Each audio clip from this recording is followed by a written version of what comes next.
Have you ever sliced into beef and watched all those juices run out onto the cutting board? If so, you're not alone. In today's Beef 101, we're giving you one simple step that makes a huge difference. Let your beef rest. I'm Chef Noah, and this is Beef 101.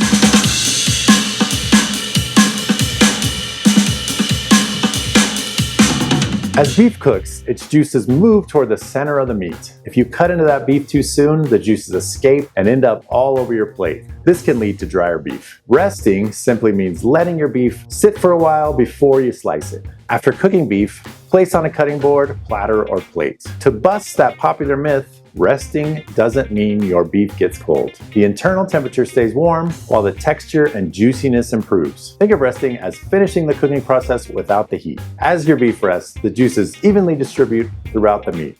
This helps keep beef juicy, tender, and flavorful, and it's one of the easiest ways to improve results without changing how you cook. We recommend resting steaks and smaller cuts for about 5 minutes. Larger cuts like oven roasts should usually sit for about 15. For oven roasts, loosely tent with foil. This prevents the temperature from dropping too quickly. So remember, it's just as important to rest your beef as it is to cook it. That final step helps deliver the juicy, flavorful results we here at Beef It's What's for Dinner are all about. Class dismissed. For more beef tips, visit beefitswhatsfordinner.com, and don't forget to subscribe so you don't miss another Beef 101 lesson.